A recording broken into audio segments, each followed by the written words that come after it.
Hello, Internet. It's Tori. You're listening to the Cosmere Deep Dive podcast.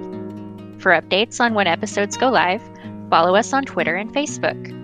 To join the discussion, visit our Patreon page at patreon.com/CosmereCast, where you'll find an invitation to our Discord server. Thank you for listening, and please enjoy the show. Hello and welcome to the Cosmere Deep Dive podcast. I'm your host, Mike. Joining me this week are Craig. Hi. Dave. And Tori. Hello, Internet. And we start every week with good thing. So, Craig, good. So my wife was making a lot of cookies for the holiday season. For us recording right now, it is the holiday season.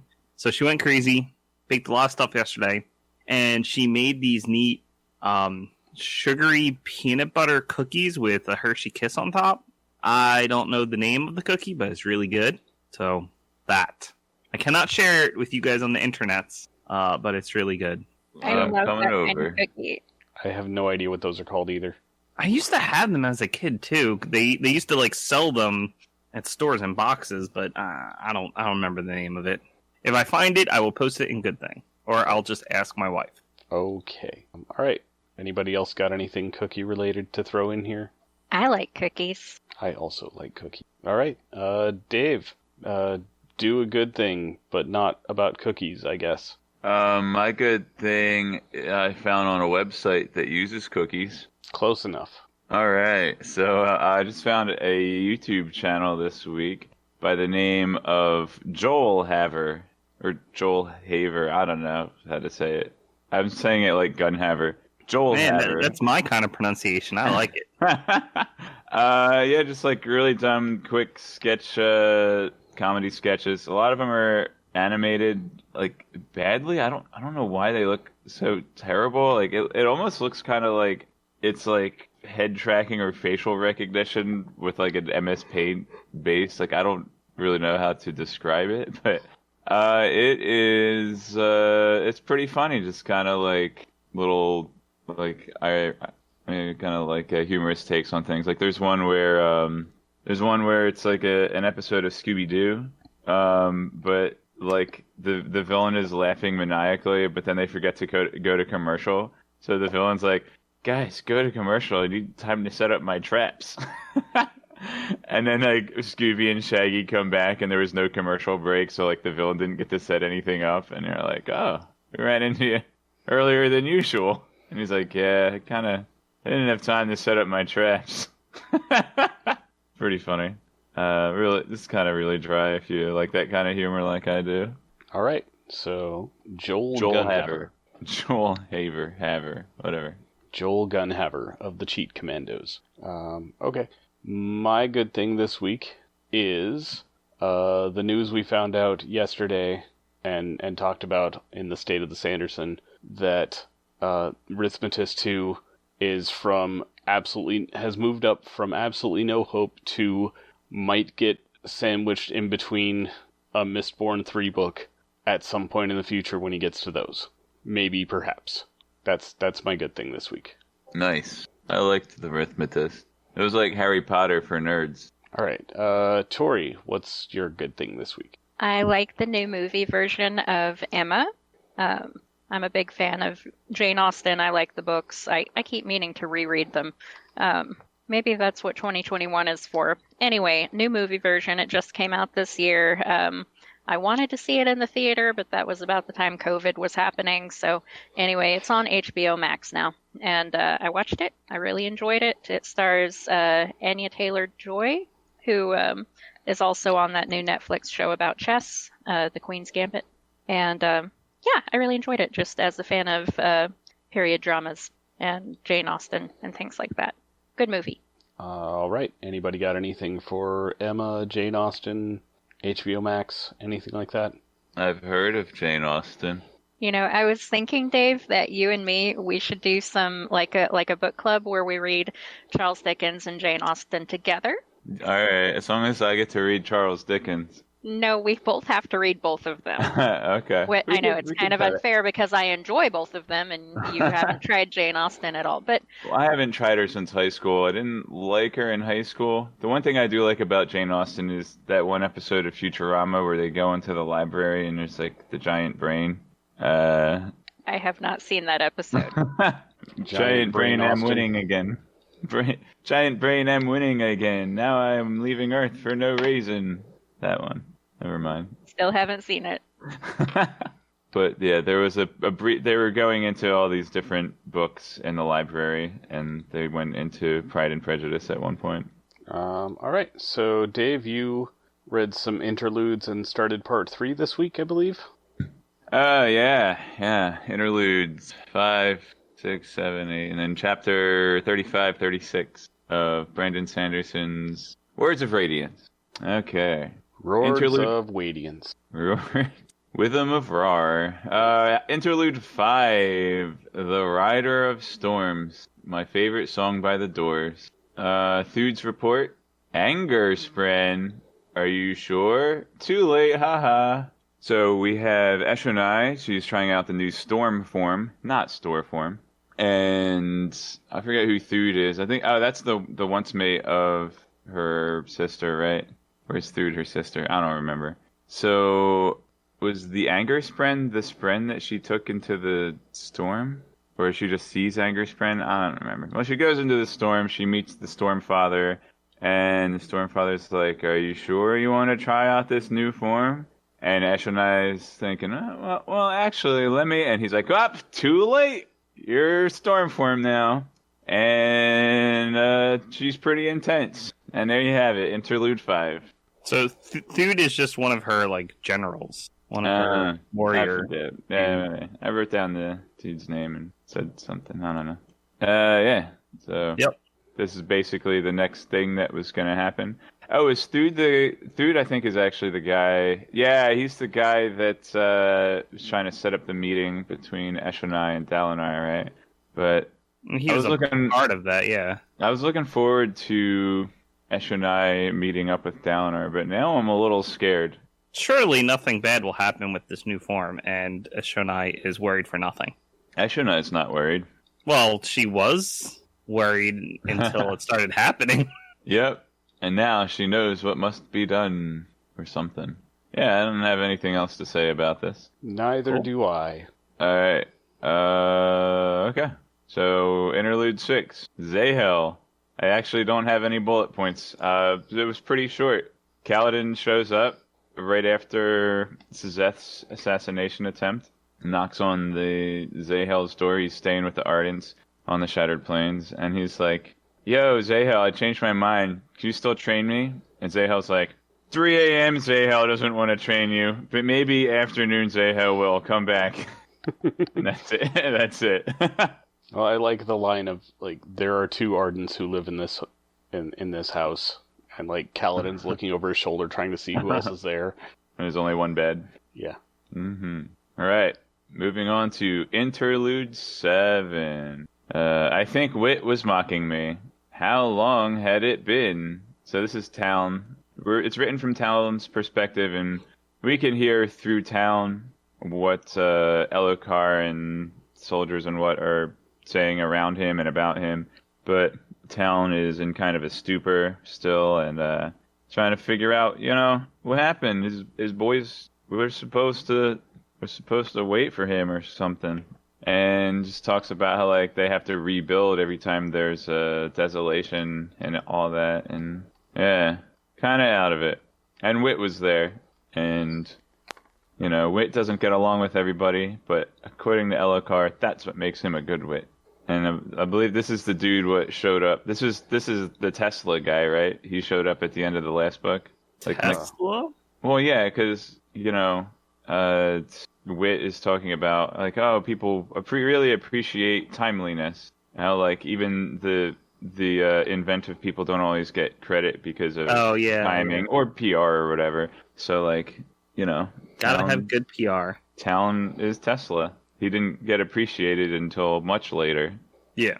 It has been quite a long time, which is good. Good for humanity. And now he's a car. Now what? Talonel Stone Thinyu V8 4-wheel drive. Yeah. Anything else for Interlude 7? No? Okay. These were pretty short interludes, which is why we have a couple chapters afterward. Interlude 8, A Form of Power. So, the evil weather machine is run by Super Saiyans. Yep. Nationalized in Super Saiyan form, and she can control the high storms. Or something, or would be able to if there were more Super Saiyans. Oh, there's also, like, she being in storm form turned off her radio or something, I think. Or was it just during the transformation? No, she changed from AM to FM. Oh, so she's just picking up different bands. Okay, so that's the interludes in a nutshell. Any questiones? So the good things are happening for the Parshendi, huh? That remains to be seen. All right. Why don't we take a look at Chapter 35 and see? Part 3, Deadly. Chapter 35, The Multiplied Strain of Blah Blah Blah for Nerds. I don't know. I couldn't be bothered to write the whole thing down. All right. Adolin has not mastered the throw materia. Soulcaster removal of waste. Chanting, will the assassin return? The Radiants are not dead. Almighty preserve us. End scene. Adolin is practicing throwing his shard blade without it evaporating. Getting there. There's some kind of mention of soulcasters being used to remove waste, which is like do they turn it into food? Yeah, they soulcast. They soulcast. Or don't they soulcast into smoke? Yeah. To make it go away? Yep. Why don't they soulcast it into food? It seems like a waste of matter. Because you can't soulcast anything to anything. Yeah, that's true. It has to believe that it can achieve. Chanting. Hold on. Let's dig into this. Theoretically, you can soulcast anything to anything if you can... And we're getting a little ahead of ourselves. Do we want to save this for spoiler time, Greg? You make the call. Alright, forget I said anything. He knows about stick. Yeah. Okay. So he knows the mechanics. Okay, then we'll dig into it here. So, theoretically, you could soulcast anything into anything as long as it falls under one of the 10 essences, right? As long as you can convince it that it wants to be the new thing. Seems legit. That's what I understand. So poop used to be food. Mm-hmm. Right? So convincing poop to be food again seems like it would be easier than convincing poop to be smoke. I could see poop being steam. No, I'm thinking because the food knows it's already lived its purpose. It's already done. It's not food anymore. It had a whole long journey through the small and large intestines, and it's done. So Doesn't I it think miss being food, though? Yeah, It has poop nostalgia. specifically is what the body cannot process, so it's different. Maybe it misses being part of food. Maybe. I mean, Numuhuku Makiaki Lunamore actually uses poop for food. So, that was just one time, though. I thought it was a For a horny very delicacy. special person. He convinced Childung to be many different kinds of food. You know what, actually, the soul casting kind of reminds me of the marquee stamps from Cell. I wonder if there's some sort of overarching connection that holds all the mechanics together. Would you capitalize the C in that connection, Dave? Cell? No. Oh, okay. The word connection. The word connection. Is that the name of a shard? To denote its you importance. You need to read your Ars Arcanum again. I'm not allowed to read Ars. Oh, no, I'm not allowed to read Arcanum Unbounded. You're allowed to read Ars Arcanum in the back of Way of Kings because you already read that. Yeah, I guess I'll read that again, but I don't remember the word connection being significant. Or Might you have can been look at the start Alloy it. of Law one. That one, I think, would be more appropriate. But anyway, yeah, obviously there's something going on. I'd capitalize the C in Cosmere, though. Sure. All right. I think Mike's point is that while it would be possible to eventually turn anything into anything, you had to be really, really good and really, really convincing about it. And I would hazard to guess that most soulcasters aren't that good. Like, they're good enough. They are experts at, like, I think 3 different essences. Is it up to 3, or maybe it is max 3? Each different soulcaster. The the Fabrial, not the person. Like They have 3 gem slots, right? Yeah, they have 3 gem slots. Some can do only 1. Some can do anything depending on what's slotted. So maybe they're just not, in general that skilled. There's only so many Yasnas out there. 1. And still in alive. fact, Fell Knight, you can't see it, but Fell Knight pointed out, even Yasna wasn't that good at changing the jam. Yam. Yeah. Oh, sorry, the I had something. Oh yeah. So, it just seems like it would be easier to convince former food to be food again than to convince rocks to become food, which is their standard practice. But they can make food high in minerals. Or maybe they use rocks from the moon. Those are a little meatier. They probably use rocks because there's a set method. Like, they know how to convince rocks to be food. Like, maybe they learn about in their Soulcaster school. And, of course, rocks are prevalent, like, everywhere on Roshar. Craig, you need to appreciate Dave's very good joke. I missed it. You did. I did. Dave, say your very good joke again. Well, if they're going to turn rocks into food, then maybe they're moon rocks, because those are a little meatier. Oh, nice. Okay. That is, again, from Futurama. I appreciate it. Craig walked all over your very good joke, Dave. It wasn't mine. It was David X. Cohen's or someone. Sorry, Dave. I had the theory. Sorry, David X. Cohen. I can't avoid the theory. Man, wait till you start listening to our spoiler sections. I'm sure Mike and Tori can tell you how much I talk. I haven't noticed in the last 17 years. Yeah. All right. Have we really known each other that long? 18. Wow. Actually. Might be more than that. I don't know. Like what, I don't want to give away my age on the internet. Yep, it's true. We've We're already all done that. 18. Alright, yeah. So that was a long time to talk about all that crap. I got that joke. So throwing some soul and chanting. Yeah, there's some chanting which is kind of reminded me of Parshendi chanting, I think. I forget why I wrote that down. Maybe it has something to do with Spran or a connection to the cognitive realm. And then they're like, oh, will the assassin return? And that's a good question. I'm not actually sure he will.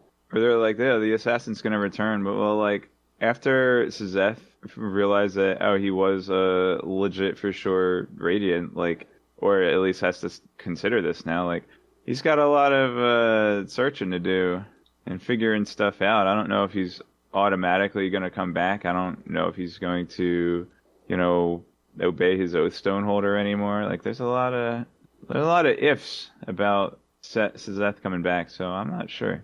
I think we got to question exactly how honorable Seth is, because it's sort of his honor that will dictate whether he will listen to the Oathstone holder or not. But the whole Oathstone mechanism is a sham now, right? Like, he doesn't have to. I don't know. We're gonna have to find out. All right. And the next scene, Navani is totally in the Azorius Guild. She's blue and white from the guilds of Ravnica and Magic the Gathering. She's like scholarly and wants to research stuff, but within the limits of the Vorin religion. She kind of looks down on the Storm Wardens because they're, in her eyes, kind of like divining the future in a way, even though to them it's scientific. And then we meet Rushu. She sounds pretty cute, but she's an Ardent, so can't date her. And then Yasna would be fine, according to Navani, so that's probably true.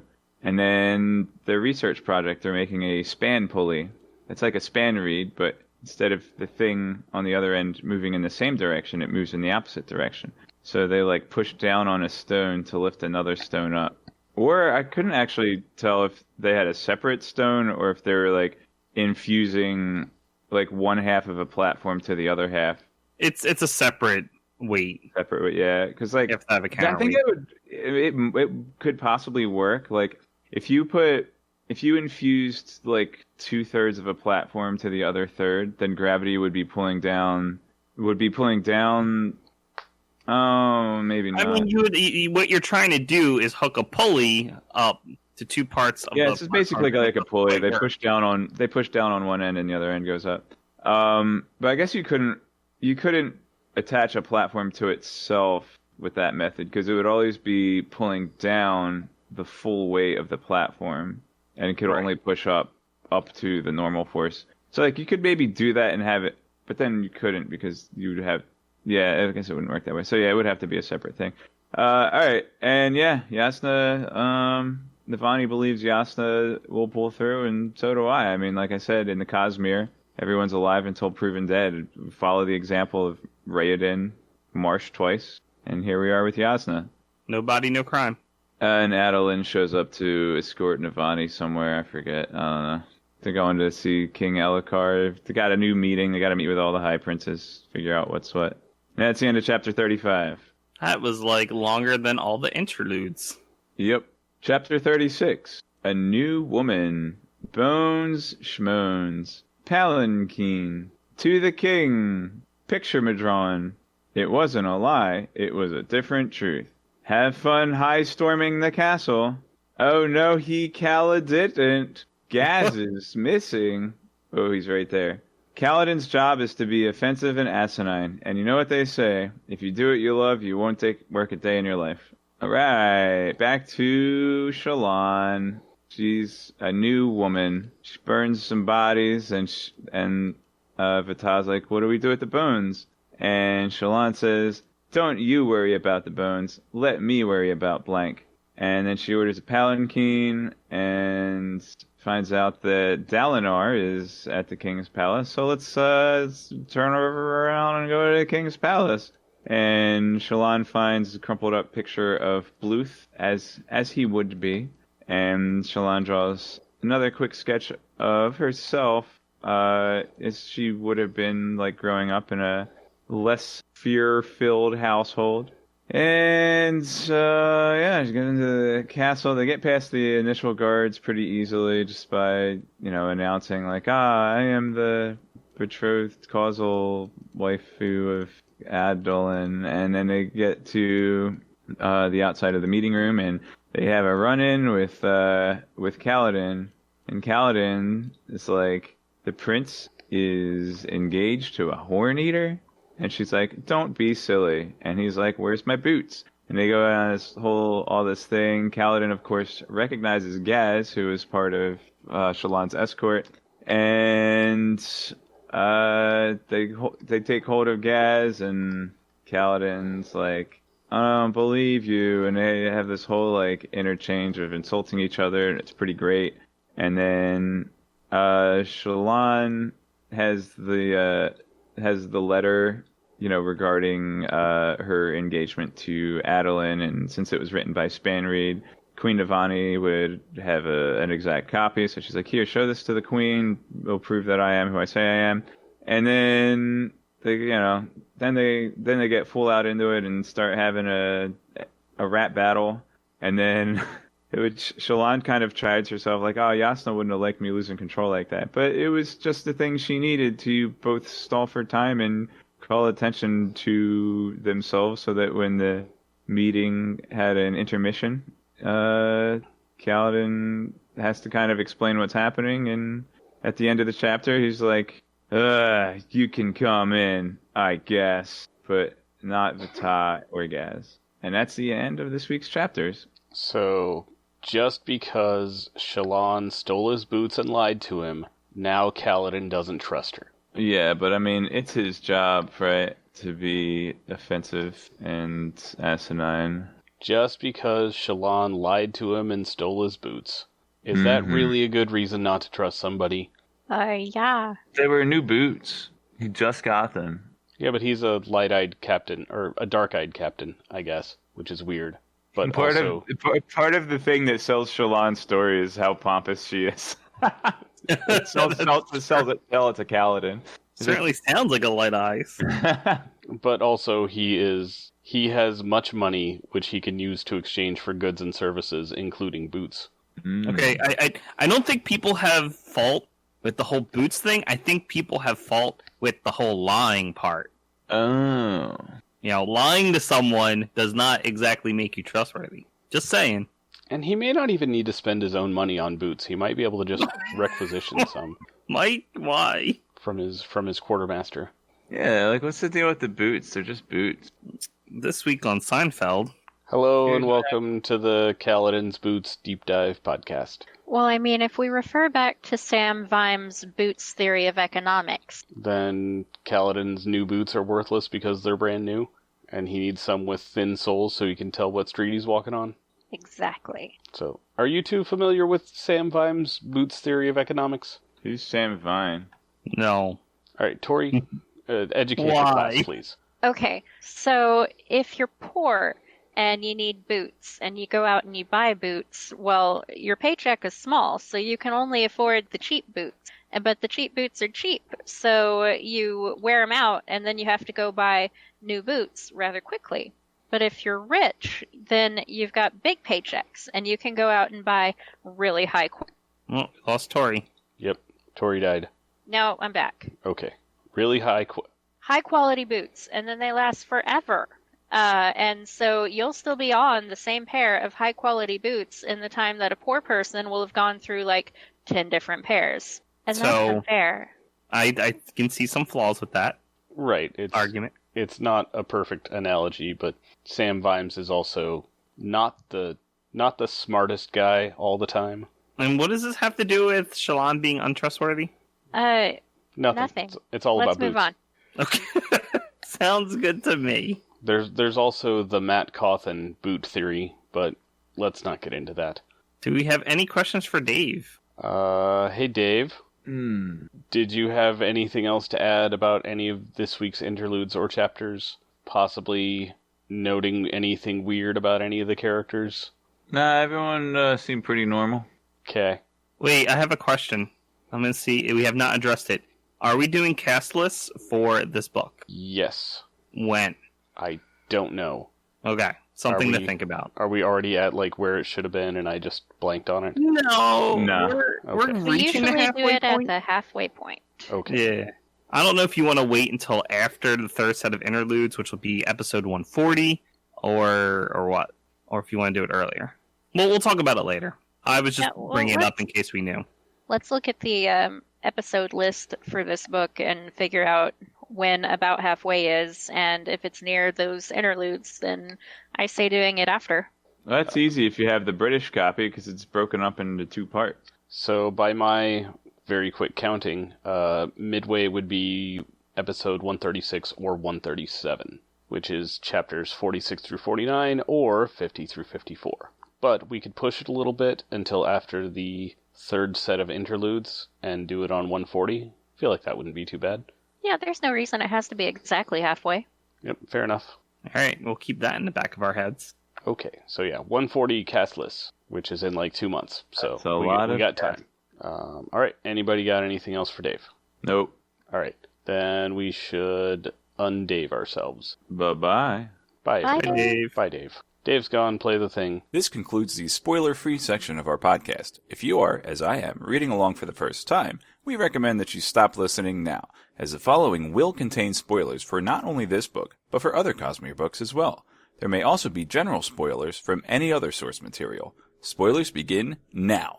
All right, you guys clearly want to talk about spoiler stuff. Yeah. Who's that Zahil guy? You don't want me walking Dave there and pointing out a giant neon sign, World Hopper, World Hopper here. No, there's no world hoppers. I don't know what you're talking about. Yeah, nothing important happened in that interlude. I'm sad that I didn't get to reread this part because I'm behind on my rereading. Because I think Tori, you mentioned there is a color metaphor, and I remember the first time I read this, it sort of made enough sense, like being green as in being a newbie, like it makes sense. So I didn't question it too much. Like maybe Zahil just has a weird way of pulling out metaphors. It's not until later on where you realize he tries to put color in everything, and it doesn't work. Or why is he allowed to be a grumpy Ardent? Aren't 'Cause he's Ardents really good. owned? Like, aren't they technically property?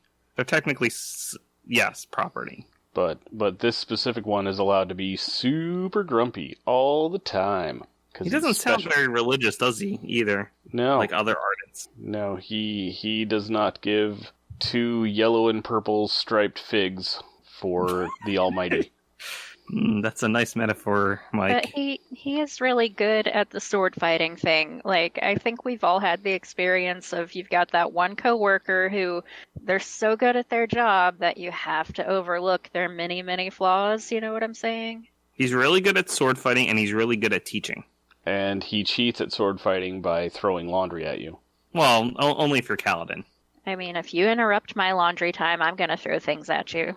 So yes, listeners, Zahale, if you didn't know, is Vasher from Warbreaker. There he is. We found him. And don't talk to him until he's had his coffee. A thing that does not exist on Roshar. Oh, that's true.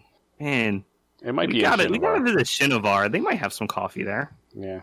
I think that's the big thing from this week, actually, is we have a Zahale perspective. We got a town perspective, but that doesn't really say much. It's just sort of like, oh, it's been ages. But his mind is clouded because, it's sort of broken. Mm-hmm. But he's still got those top-notch fighting skills, as we see later when he catches a poison dart. Also, Dave didn't point it out, but his emblem in the book is the 10 swords, which is pretty neat. It's like 10 honor blades. I don't know that Dave has been really noticing the... yeah, he has. No, it's 9 honor blades. What is up with that? There's 9, not 10. And he also didn't mention anything about the epigraphs in part 3. What do we have this week? Oh, they're starting to talk about the Nahale bond. Yeah, I believe these are actually quotes from Words of Radiance. Yeah, so they're going to start talking about the different orders. Mm-hmm. And it looks like we have Dustbringers as the first one that they actually talk about. Yep. The Releasers. No, they're Dustbringers. They don't like to be called that, but they're Dustbringers. So what do we have from, I guess, the chapters proper, since we don't have much from the interludes beyond, hey, it's Vasher. This guy here is Vasher. He mentioned a voice that he used to hear in his head that he misses. It's Vasher. Man, there's so many clues, and I missed all of them until I looked up Coppermine and found out that was Vasher. So in Adolin's chapter, when he meets up with Navani, you see her even here downplaying her scholarly abilities. Like, that is just built into her character. Mm-hmm. That's Gavilar's fault. Screw that guy. Indeed. It would be like Dalinar as a general being like, I mean, I didn't actually win the battle. We had swordsmen and spearmen actually doing the fighting. I was just here telling them what to do and where to go. Completely unimportant. You don't even need one of those. But yeah, Navani is best scholar. Eventually she'll have to accept it. I don't even train them. I just pay them. But yeah, Navani is doing good work here, and we see like very early steps toward the fourth bridge. Yep.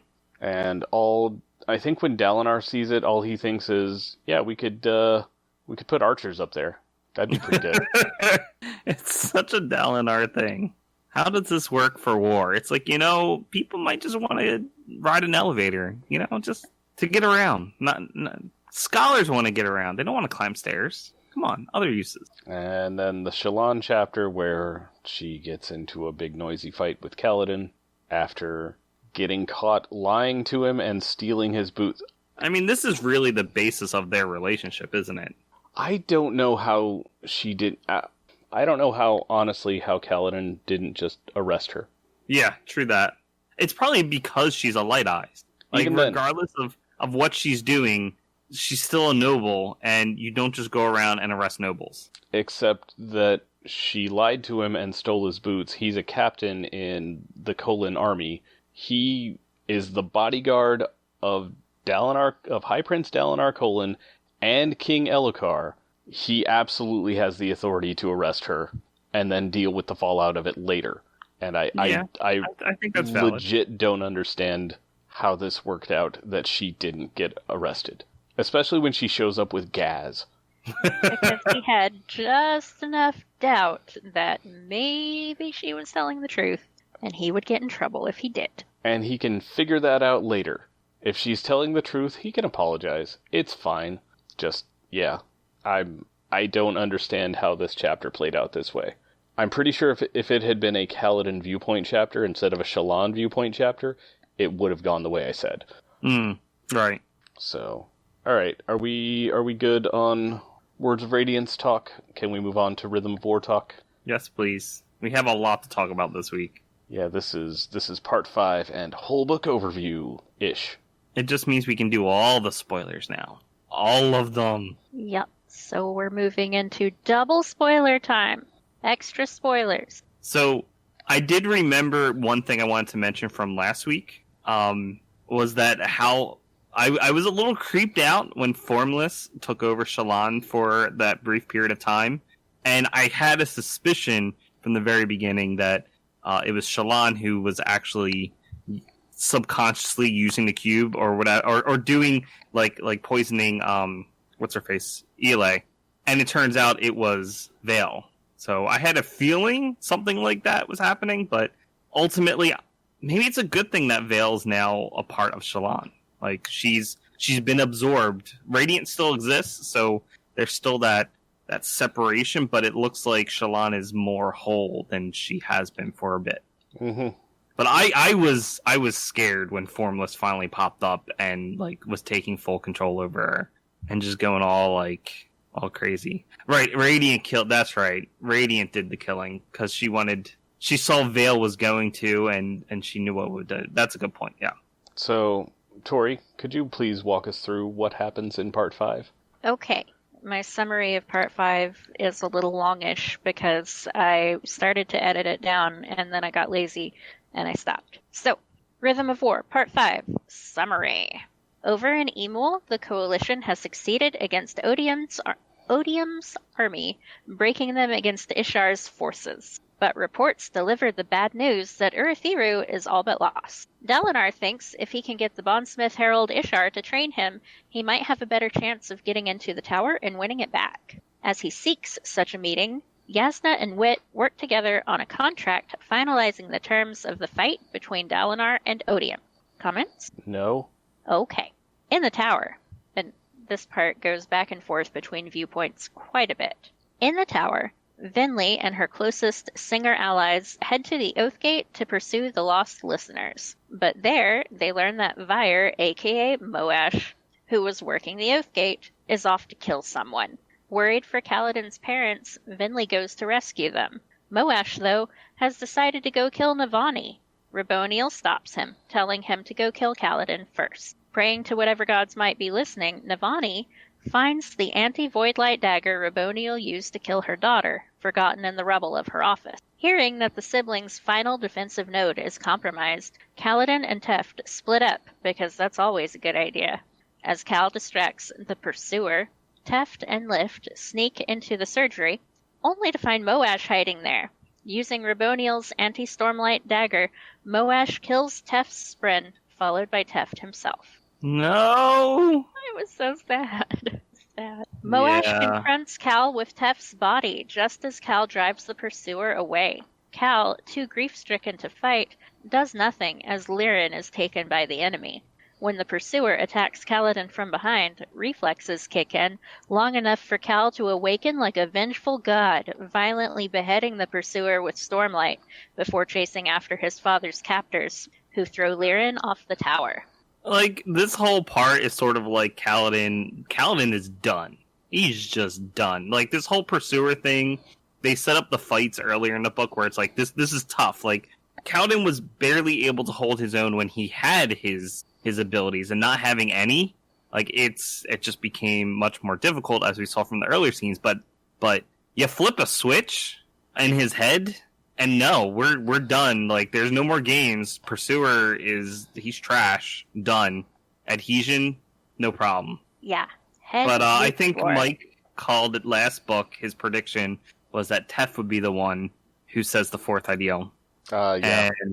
And I wasn't quite expecting. Maybe I was expecting him to die, but I had a feeling that was Teft's character arc, and it's sad. My full theory was that Kaladin would stop advancing at the third oath, and that we would shift focus to the other members of Bridge 4, likely Teft, as they, progress as Windrunners.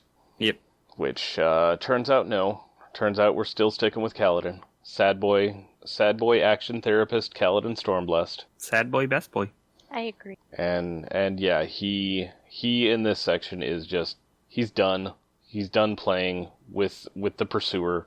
Now he gave him a new name of, what was it? The Defeated One. Yeah. Yep. Dude, that is absolutely how you mess with someone who can keep coming back to life. Give him a new title. Let everyone see who this is. Oh yeah, this is mentally and physically destroying the Pursuer, and the Pursuer's a jerk, so I don't care. Good stuff. All right, what else happens, Tori? Well, I mean, it's also kind of mentally destroying Kaladin, because they throw his father off the tower, and I was like, oh, he jumps off the tower after his father. No, he jumps because he's committing suicide. Go back and read that part again. Dalinar searches for Ishar on a high storm. Wait, really? Because he still has the glove thing, right? Like, he can make himself fall faster.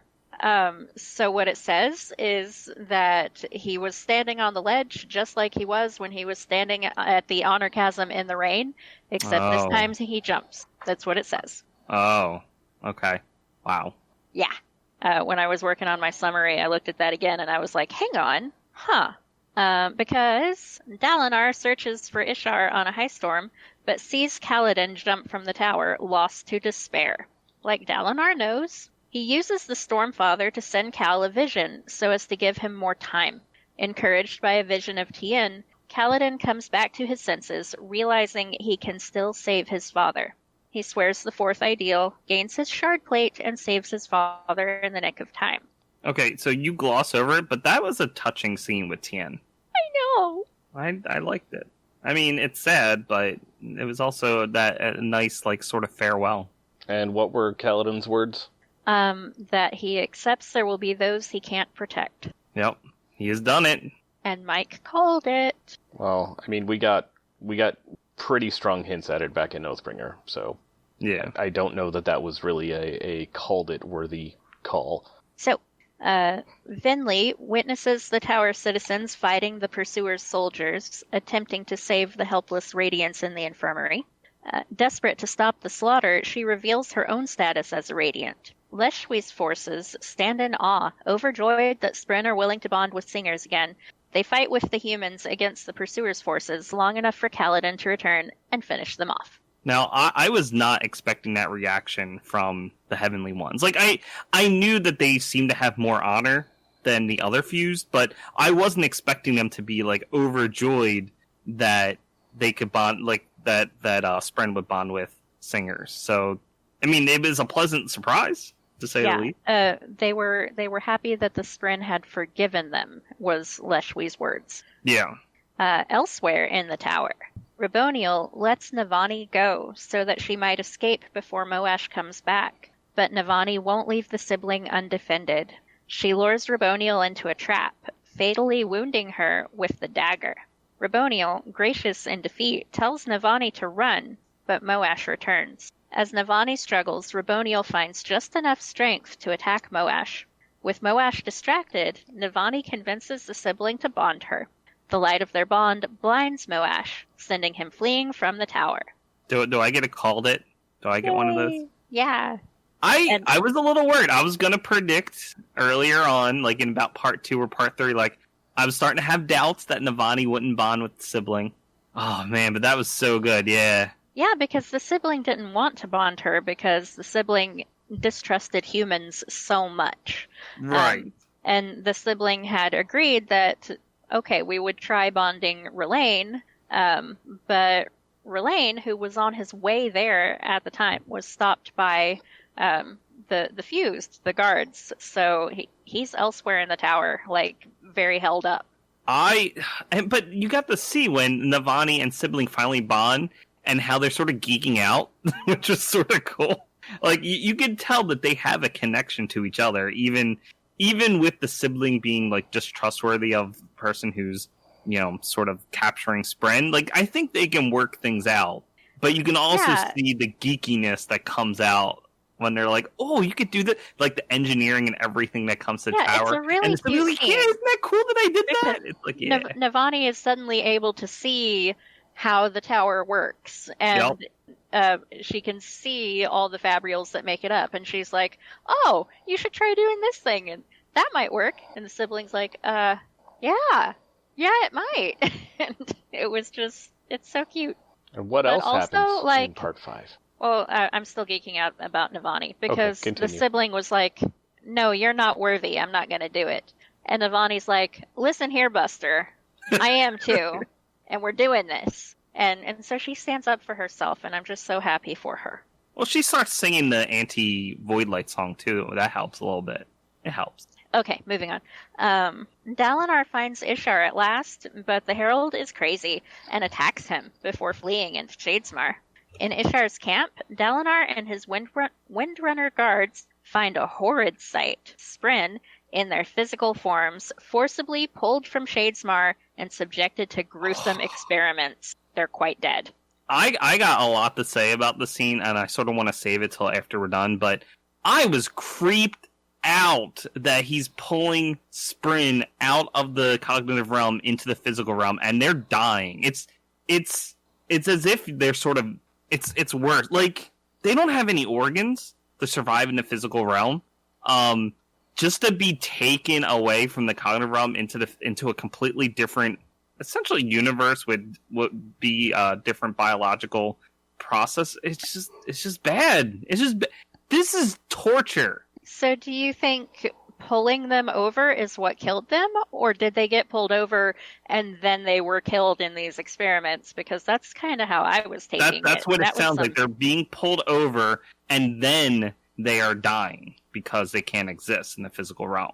They are being tortured, and they have notes that say, oh, what was it, Honor Spren or something can survive 15 seconds, which is surprisingly long. Like, it's bad. It's bad. Dude, I was creeped out, like, majorly. Like, screw Ishar, by the way. Almost as bad as Gavilar. I don't know who's worse. Gavilar and Ishar are both really bad, and this is creepy. This is creepy. I was creeped out. I would say Gavilar is worse because Ishar is crazy. Gavilar was doing all of those things while being not crazy. It was a choice. Okay, but we also don't know if these things happened while Ishar was having his sane time, or if it was happening while Ishar was having his crazy time. So, like, sane Ishar could be an absolute monster, and crazy Ishar is the one who's actually trying to like find a way out of all this. We did get a brief glimpse of sane Ishar, who's sort of telling Dalinar a good path to follow. So maybe sane Ishar would be fine, and it's mostly insane Ishar that's doing the experiments and all this other crap. But regardless, guys, I feel bad for these Spren that they're killed. They are dead. They're not dead eyes. They are just dead. And we don't even know what happens to Spren when they die. Like, we have an idea of what happens to humans when they die, because we get glimpses of that in other stories. And same thing with singers, because we get a glimpse of that for Eshonai. But who knows what happens to Spren when they die. I'm still not willing to take anything from Ishar in good faith. Abso-freaking-lutely. Even his sane part might not be good. Also, props to Brandon, because this is some, like, horror novel level descriptions of the creep. It's creepy. It's creepy. Yep. I'm like, suddenly I'm reading something out of a horror novel. What? What is this? So what else happens in part 5? So after the creepy dead Spren, Dalinar receives a visit from Odium, where he presents Yasna's contract of terms. Later, Taravangian receives a visit from both Szeth and Odium at the same time. As Szeth stabs Taravangian's body with Nightblood, Taravangian's mind is pulled into the place between realms. Finding that a reflection of Nightblood has crossed realms with him, Taravangian uses the sword to kill Race. What? Just as his own body dies. He takes up the shard, becoming Odium. But it's the end of book 4. How did this happen? I don't know. He meets Cultivation, learning that she orchestrated the whole thing, hoping he would be a better Odium than Race was. Yeah, about that. We got stuff to talk about, guys. After the summary. Yeah, let's get through the summary, and then we'll start digging into things. Okay. What else happens in part 5? Vinley finds the lost listeners, bringing them Spren willing to form radiant bonds. Yay! He finds that they've somehow tamed chasm fiends. As you do, just Right? nonchalantly. Yeah, we got control of these guys now. Yeah, it's just like half a paragraph, and I'm like, I need more. Excuse me. No kidding. Moving on.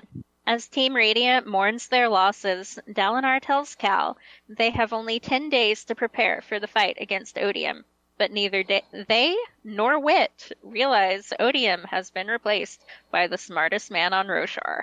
Well, we have to discuss that part of the story as well. What else happens in part 5? Yeah, Hoyd's conversation with the new Odium. That was it. I didn't summarize that. Okay, but what else happens Are you in part done the 5? summary? That's it from a summary. Oh boy. Okay. No, there So was a that lot of stuff that last happened in scene- there was a lot of stuff that happened in part 5. I'm sure that there was more stuff that happened in part 5. Yeah, There was but a lot more stuff. the Okay. point is we can now talk about everything. Because this is it. We can talk about the whole book, and as we remember things, we can just mention it. I guess. All right, I have something I'd like to start with, if I may. Yeah, You may.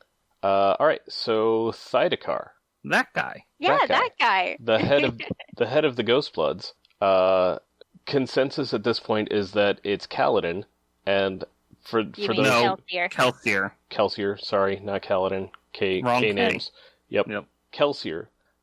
So let me sort of walk us through the steps to get there. We learn early on in this book that Thydakar is a cognitive shadow, so that limits our pool to people we don't know, returned from Nalthus, shadows from Threnody, but probably not because they don't seem to really have much in the way of minds anymore, and Kaladin. Not Heralds. Kaladin, Kelsier.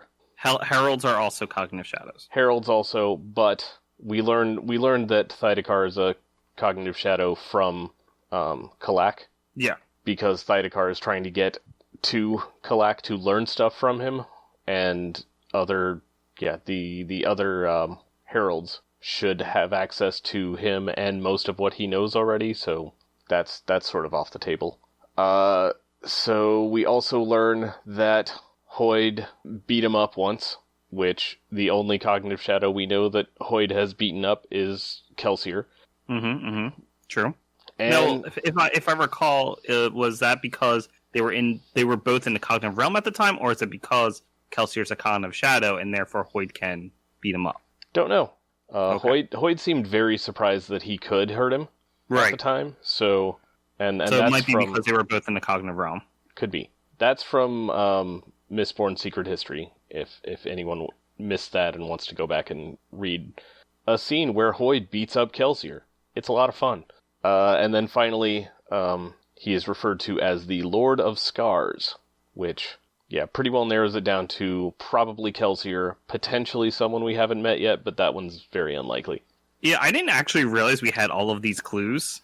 I missed the Lord of Scars. Like, I'll be honest, it wasn't until our Discord conversation, because there's a lot. Let's be honest. There was a lot in part 5. And I read it at midnight because I really wanted to finish it. So I missed a couple of things, and I missed that Thydakar, those clues. So thank you, Mike, for summing all those clues up. I'm well convinced it's Kelsier. Yeah, same. I mean, I'm still open to it being a character we haven't met yet, like, I don't know, Yestiel maybe, but Yeah. most But likely chances are very most very likely low. Kelsier. Yeah, sounds good. All right, who wants to jump in with something next? Craig, I know you have a lot of stuff, so Tori, do you have a thing you want to jump in here with before we let Craig loose? So that last chapter, the confrontation between Wit and Odium, when Wit doesn't realize that Odium has changed, and Taravangian totally gets the advantage of him, and it's scary because you've seen Wit basically winning everything up until now. Okay, Yep. I am a little confused by this. So, alright, we know that Hoyd is very, very anti-Rays. Not necessarily anti-Odium, anti-Rays. Yes. Taravangian, or Vargodium, as he shall be known now, had the chance to be like, yeah, Rays is dead, I'm the new Odium, you can go about your business now, although you're probably still trapped on this system because you have become a Knight Radiant. But, have fun storming the castle, quit bothering me, kid. had that chance and decided, nope, I'm going to use shard magic to take his memories of this conversation, do it over again, and convince him that I am still Reyes. Yep, that is what he does. And I don't know why, because it seems like not doing that would be the better outcome for him. Well, Vargodium is new to his power, similar to how Harmony had to sort of learn certain things as well. However, Vargodium did have a conversation with Cultivation, so maybe he learned quite a bit of things. And we know he starts getting thoughts about humanity in general throughout the Cosmere. So I suspect that he has a reason. Maybe it's Cultivation and her influence that doesn't quite like Hoid, but he has some reason to not trust Hoid, to let him know the truth. There is a reason, we just don't know what it is yet. Okay. Like, given the diagram and how planned everything is, Vargodium has a plan. And that plan is, don't let Hoid know what's happening. I'm very confused, because it does seem to me like the better outcome is not having Hoid dead set against you. Yeah, but Hoid can't do anything to you. Hoid has spent the entire Cosmere series nudging things in just this little precise way that ends up with things going the way, more or less, he wants. Yeah, but you throw an unknown actor in there, which would be Taravangian now, instead of Reyes, and it completely changes the outcome. So Hoid is expecting, situation A, but in reality, it's situation B, and it completely changes everything. So it essentially lets Hoid keep planning for situation A, even though that's not what is happening. So it basically makes Hoid harmless at this point to Vargodium. I don't think that's true at all. I don't think that can be counted on even slightly. Anyway, so Cultivation's a dragon, huh? I missed that one as well. I should have realized when they're like, hey, there is a dragon here. I should have put it together where there's a shard holder who's a dragon. So that brings up a question. Was Tanavast also a dragon? Right, because they were married. Yeah. I mean, not necessarily. Like, no, not necessarily he's not a dragon, or no, not necessarily they were married, because... No, I think they were married, but I don't think they both had to be dragons, and apparently dragons can take a human form, so why not? Okay. Tanavast was a small donkey who lives in a swamp with an ogre. Thank you, Fractal Doggo. My mouth is open to everything. Alright.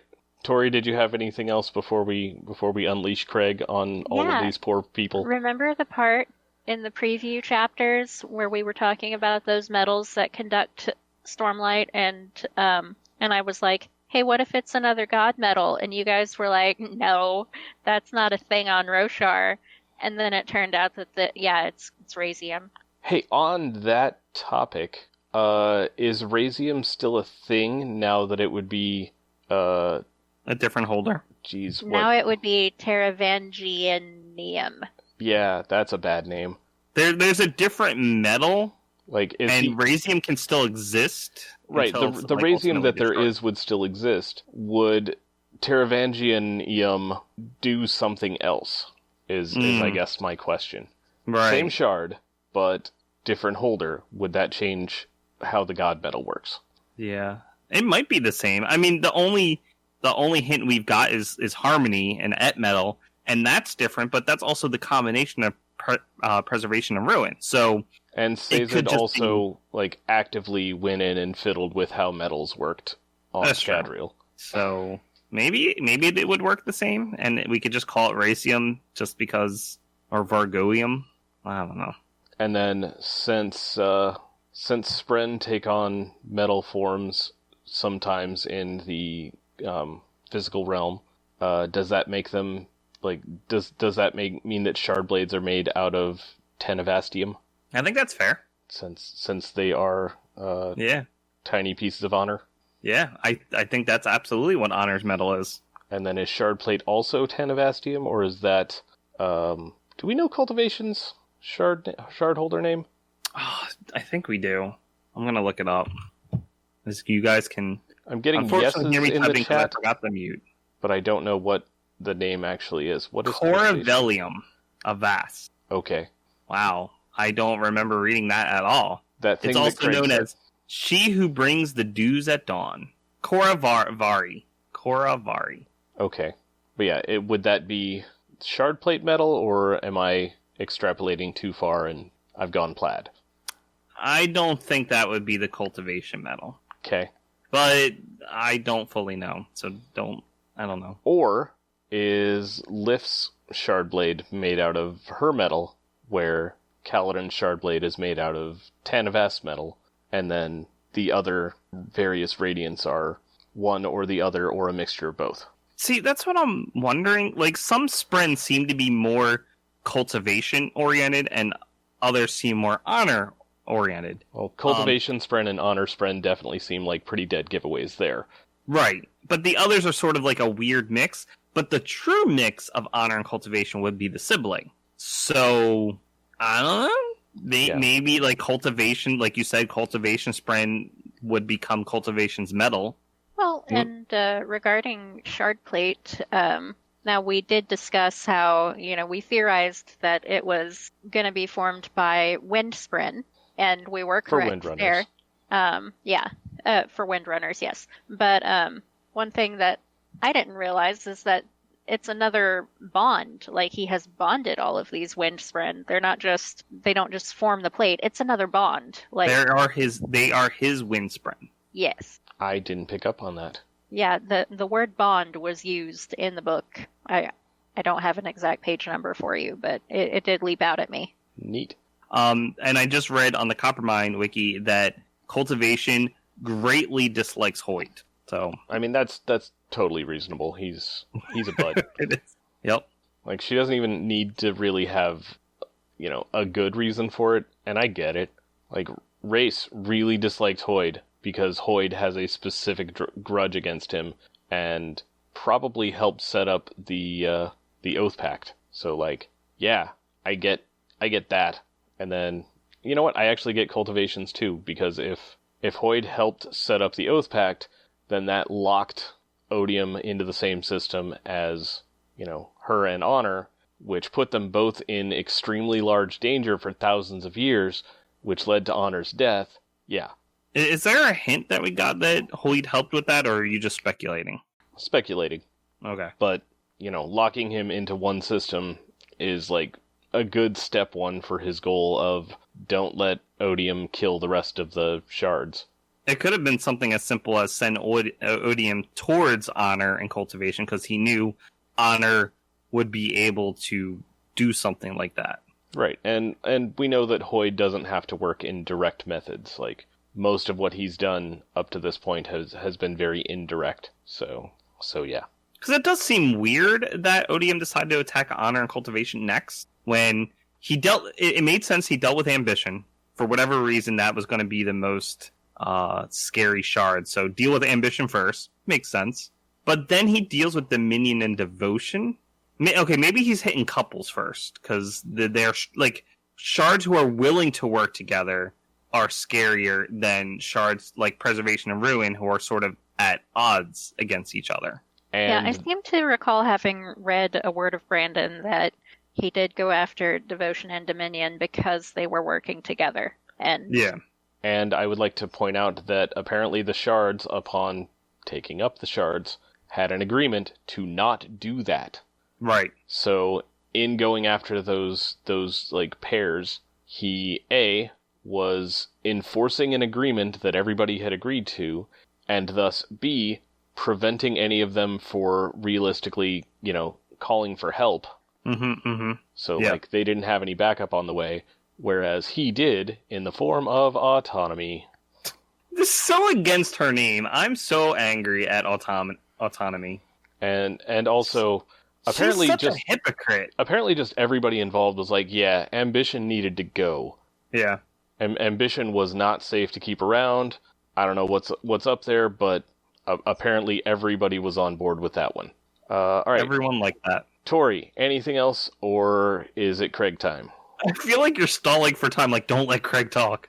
Don't No. do it. No, nope, it's Craig time. all right, go Craig. I got nothing. No, I'm just kidding. I had you guys for a second. So first, dude, I got chills in the Ishar scene where he is using connection. Like, I already knew how important connection was, and I've told you guys about it repeatedly, but just to watch it in action, he's like, I'm going to take your connection to Stormfather. I'm just taking that. That's a real nice bond to the Stormfather you got there. It'd be a shame if somebody were to take it. Holy crap! And then he's taken his connection with Odium, like changing it. Like, oh, you have this adversarial like challenger type thing with Odium. I'm gonna have that too. Like, holy crap! This is powerful. This is scary powerful. When you have someone who can mess with bonds to that level, like that is scary, and that will apply to our Knights Radiant because all of them have these bonds with Spren. If someone can just take that bond, that is really scary, really powerful. Like, Ishar's power level has jumped up since I've actually seen him in action now. And the Blackthorn wants that dude as a tutor. When he's sane, well, I'm pretty sure Dalinar knows better now. But originally it sounded like, hey, he was a bondsmith, he knows what he's doing. Yeah, now this is what it's like to have it used against you. It also gives you more of an idea of what happened to the Parshendi in the past when their connection was just taken away. Like, right. Well, so speaking, I'm glad you mentioned this, Tori, because we should talk a little bit about Ba-Ado Mishram, because I know I mentioned it last week, so I don't want to spend too much time on it, but that like trapping that unmade has done something to the planet. So whatever that unmade was or is, whatever it enabled, it had some long-term lasting effect. Specifically, Deadeyes are now a thing, which was only able to happen after that point. Because there were no Deadeyes before that point. And you gotta imagine there were some failed oaths from the Knights Radiant, like, over time. Like, it just sort of happens, like, maybe you can't quite handle the oaths. Like, these things can happen. Maybe. Okay, but is that... There were no Deadeyes before. Is that necessarily tied to trapping Ba-Ado Mishram in a gem? Or is that tied to Honor dying? Like, was Honor still being around the thing that allowed Spren to just sort of continue after bonds were broken? That is a good point. That all happened roughly around the same time. We had the death of Honor and the Recreants happening roughly at the same time.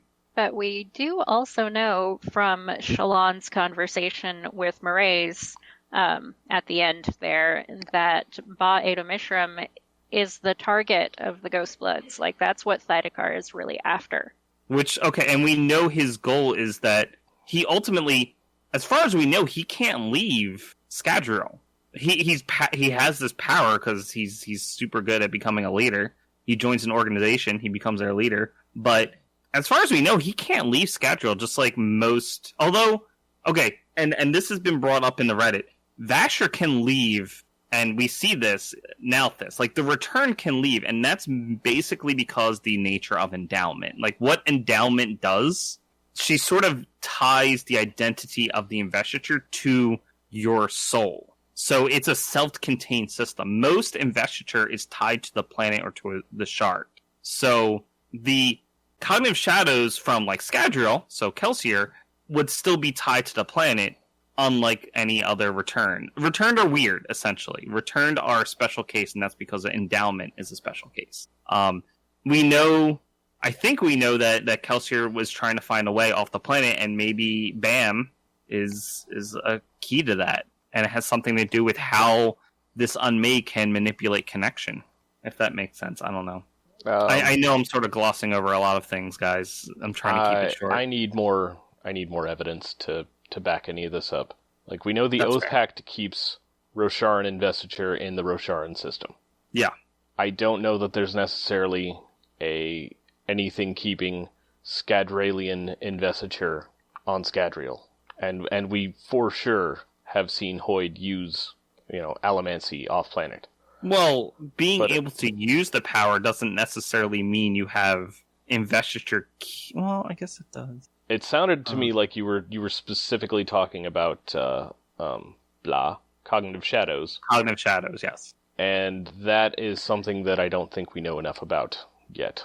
Cognitive shadows are strong forces of investor, strong pools of investiture that are tied to some sort of mind. Well, we know that the returned are splinters of endowment, Okay. which is the strongest, like, that's the biggest chunk of a shard that isn't the shard, right? Yeah. That we know of.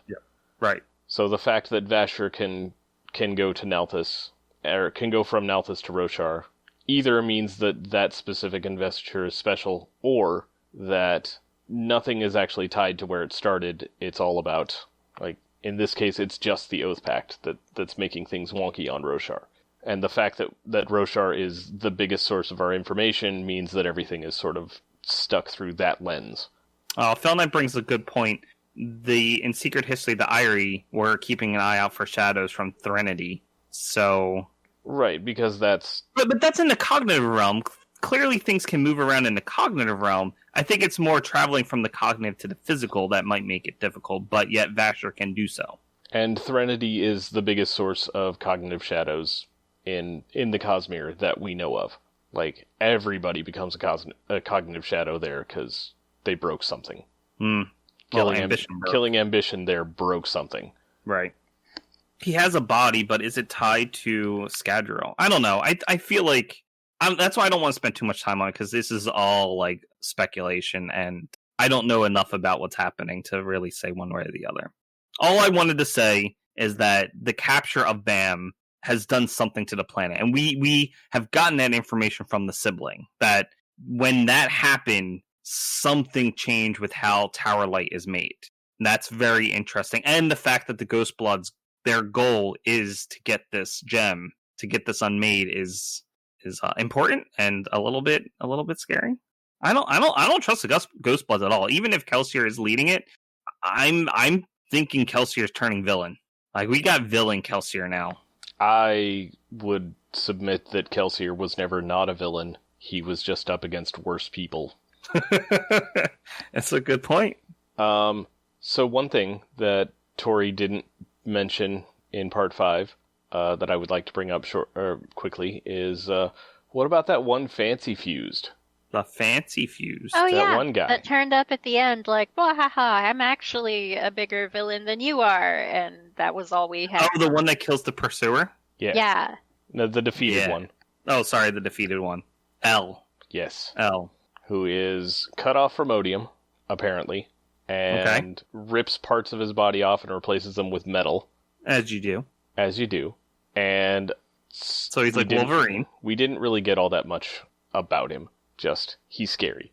There was something in one of the epigraphs about L as well, and I meant to do a rereading of the epigraphs, because there were other references to L, which didn't make sense to me at the time, but now that I saw, the end of the book, and how he killed the defeated one, he's important. He's definitely being set up as a villain, but who knows what. And fused are cognitive shadows. To have a cognitive shadow that isn't tied to the thing that made you is very interesting.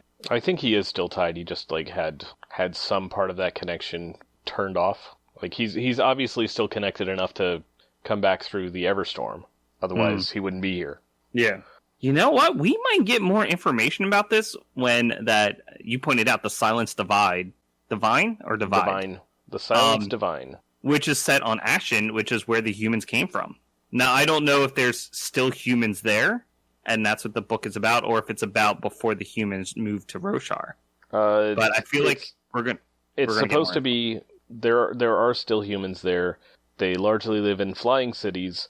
The way that the cities are able to fly is everybody catches a disease that gives them flying floaty powers, but it also makes you deaf. Right. The type of sickness you acquire gives you certain powers. And then the villain of the piece is like trying to create penicillin. I believe humans could transfer from Roshar over to Ashen because it's still in the same system. Like, the Oath Pact bounds Odium to the Rosharian system. Right. So they could travel through the cognitive realm over to Ashen. But the planet is largely in uninhabitable.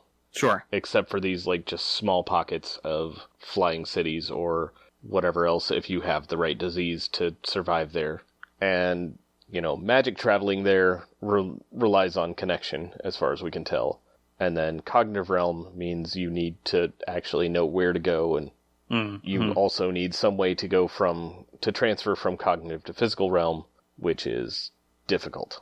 Yep, you need a perpendicularity, or be able to make a perpendicularity.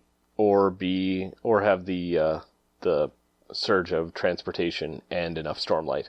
Which I believe is just making a perpendicularity. It's just not called the same. A temporary one-way perpendicularity? Yeah, that's what I believe is happening anyway. We haven't really seen it. Okay. So, I want to talk about Taravangian.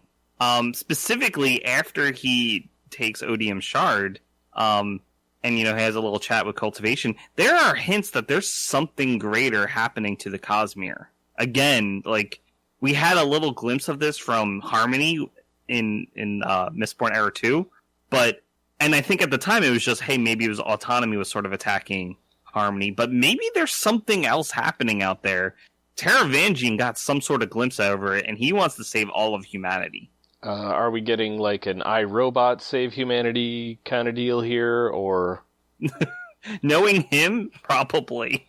Just alright, I am going to keep just enough of a population to be able to breed without worrying about inbreeding issues, and everybody else can go, keeping these about 10,000 people safe, and then just wiping everything else out. There's some reason he feels the need for this to happen, though.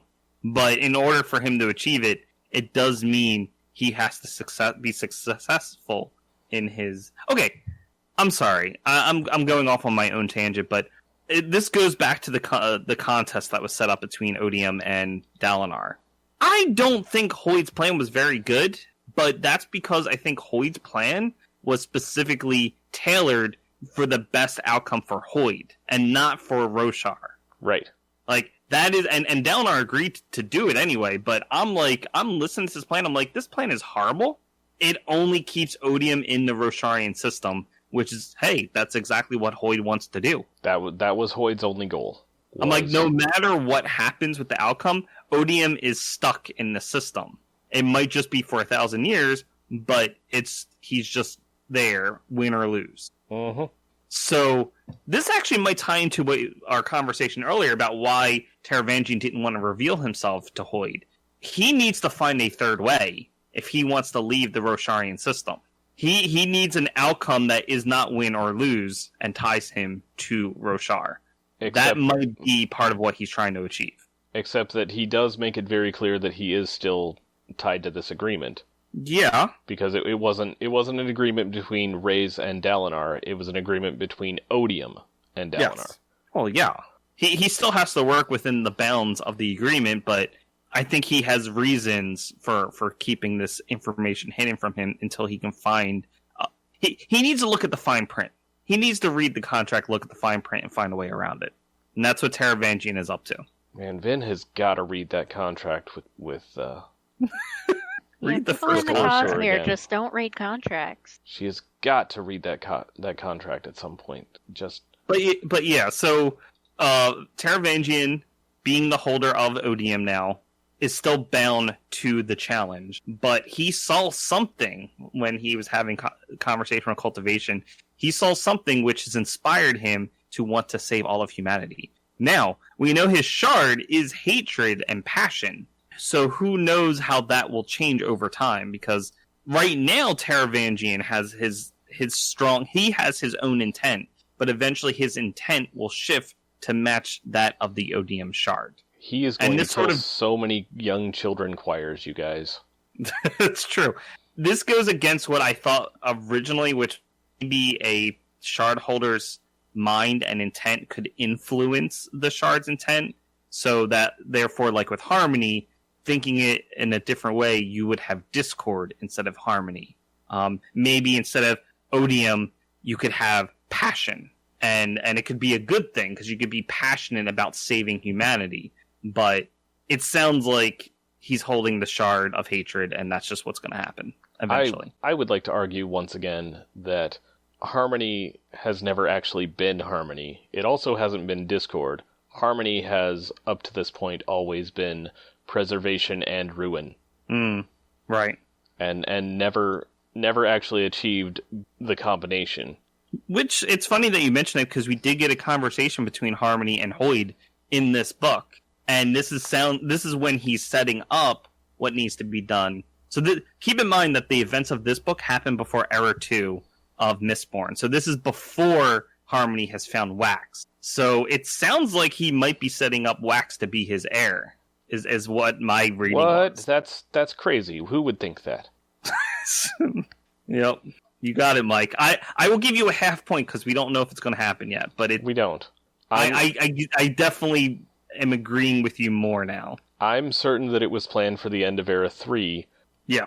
But I'm pretty sure that plan was put into place before Era 2 was officially even a thing. Yeah, that's fair. And plans can change, so it could come at the end of Era 2, and we could get, a new god metal of Waxilium Ian. Waxilium Yum Yum Yum? Yeah, that's a good name. It could just be Wax. Like the goopy stuff in candles. Alright, bees are officially invested now. Hey, that'd be a cool world. Beeswax. Like, yeah, you eat honey to gain some amount of investiture, and like you get different powers based on what kind of flowers they pollinated. Are you taking notes, Anderson? Are you listening to this? This is the new planet, new investiture right here, beeswax. And the pure tones of that planet would be buzzing. Yeah, but then it's actually the wax that's the true investiture, and you have to burn candles made from beeswax to get the different light from burning candles from beeswax reveals different things. Got it. I made a Sanderson magic system. Woo. So how cool is it that Kaladin's shard plate can easily just transfer between people? I like that scene. He was just, the shard plate was being sent between people that needed it. They wear it for a moment, do the thing, and then it moves on. Like, it's a Windspren thing. Maybe it's specifically Windrunners who can do this. I would guess so, because Yasna's plate doesn't do any of this. We still don't know what... Yasna's plate is boring. Yeah, we still don't know what is it made out of? Okay, so I still don't fully understand the point of shard plate. I've brought this up before. This gives a good, valid reason for there to be shard plate, which is Windrunners can send pieces around to protect different people, like all at once. Instead of needing 30 Windrunners, you can have one Windrunner with 30 pieces of shard plate. Sure. So that's cool, but we also haven't seen like any other shard plate do anything cool that couldn't effectively also be done by just a regular non-shard plate Night Radiant. Well, we only have 2 people with modern shard plate, and all we've seen aside from that was in the flashbacks that Dalinar had. Yeah, and that had way less information than it should have. Yep. There should have been all sorts of cool stuff happening that we just didn't understand what we were seeing, but it still should have been there. I suspect the shard plate will give advantages based on the orders attached to it. So, like, Edge Dancers would have cool frictionless stuff happening with their shard plate. Windrunners can protect multiple people because that matches their ideals, that sort of thing. I think it's sort of we have to wait and see, but I suspect, like with anything in this system, the applications of living, shard blades and shard plate are much more useful than what we saw just sitting around. Oh, I have a small theory. So the Oath Pact for sure gonna break Book 5, right? We can all agree to that. I mean, it's technically already broken. It's bent. It's in shambles. It's still in place enough to keep Roshar and investiture on Roshar. Yes. But, like, Oath Pact, for sure, will break Book 5.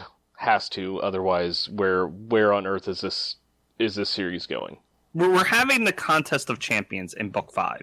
They have 10 days for this to happen, which is, by the way, a crazy timetable for Book 5.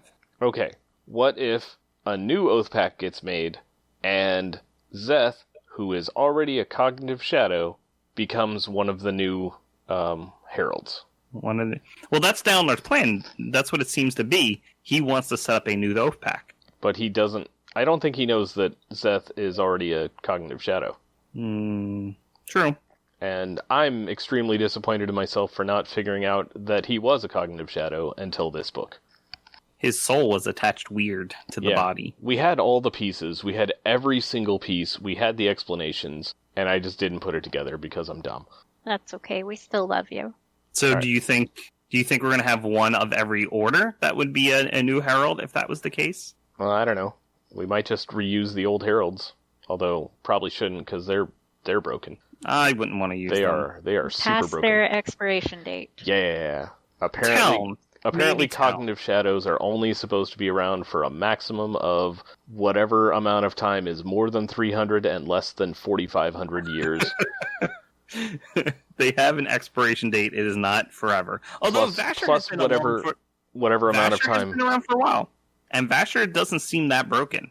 Well, Vasher is 300 He's a years grumpy. plus however long it's been since the events of Warbreaker, and since we don't have a good timeline, we don't know. Vasher is very old. He's Um, certainly more than 300 years, but I don't know if I would say 4,000. So maybe you still have a point. And then the 4,500 years is just Final Desolation to modern-day Roshar. That's not taking into account however long beginning of Oathpact and them being turned into heralds until Final Desolation. So there's some blurry timeline there, but at some point it is too long. And Well, it's not because they're Crown of Shadows. They were being tortured on Braze. and I'm sure that didn't help. But Right. if that were the only factor, then Kelsier Thydekar wouldn't need to get a hold of Kelak to ask him about how to stay sane. You know, And Vasher wouldn't be showing some concern about it during his lecture either. it's funny that you mention this because the same thing applies to shard holders. And we're getting hints of that maybe the shard holders shouldn't be holding the shards for as long as they do. It's the same exact situation. And that seems to be and the theme of the shard holders in general seems to keep popping up. They're just humans, or they're like humans. They make mistakes. And like maybe the holders that's the themselves. problem. Like, maybe breaking Adonalsium is what... Yeah, I'm having this theory at the same time that Fractal Doggo is having it in the chat. But shattering Adonalsium was the start of it all. Like, the What if shard they- holders are not capable of holding that power, and so the cognitive shadows that are in their domains are not capable of surviving whatever it is and keeping their sanity. Like, maybe everybody's crazy. What if Adonalsium also was crazy, and that's why they had to shatter him? I like that. I think that is a theory. Ooh, and so maybe the shard, the intent of the shards is infected by the crazy, and so just as you eventually become your shard, you also eventually become crazy. So the shard holders are cognitive shadows themselves that are tied to a shard. I'm pretty sure that's how it works. It sounds like whenever someone else, we've seen Taravangian, we've seen Sazed take up the shards, they die and disappear in the physical realm first. They're cognitive shadows. Wow. And that's probably why the intent becomes so strong after a while, because when you're just a cognitive shadow, eventually you're just sort of replaced with the intent. If this ends up being true, this is a way darker series than I had originally thought. Because that basically means that there is no stable ending to all of this. Maybe that's what Hoyd's trying to do. Maybe Hoyd... Okay, hot take. Maybe Hoyd is actually a good guy. And he's trying to figure out the way to get a stable ending for the Cosmere. All right, what else happened in part 5? Dude, I don't know. I talked about a lot. I'm Yeah, sure yeah. there's other stuff I wanted to talk about, but I think we got a lot here. Okay, so after this episode, we are done talking about Rhythm of War forever. No, Incorrect. it's gonna come up. It's gonna come up. We will never Unfortunately, I think discuss... we're going to have to... I was going to say we have to incorporate this into the normal spoiler section, because we'll have to talk about that, rather than having a separate Rhythm of War section. Double spoilers. Correct. I mean, it'll be almost 2 months since the book came out. I think we're safe to start talking about spoilers in the spoiler section. Oh, yeah, for sure. And I'm also pretty sure that everybody who is a patron and has been listening live at this point has also already finished Rhythm of War. So between that and the additional buffer time, yeah, I think we're pretty safe to just incorporate this into regular spoiler time. Yeah. But we're done talking about it right now. And I think that means we're at the end of the episode. Yes. Yep. All right. Bye, everybody. Good night, Bye. Internet. This has been the Cosmere Deep Dive Podcast. Follow us on Twitter at CosmereCast or like us on Facebook. Our theme music is Traveling Made Up Continents by Gillicuddy, used with permission. Hear more from him at the Free Music Archive. Thanks for listening.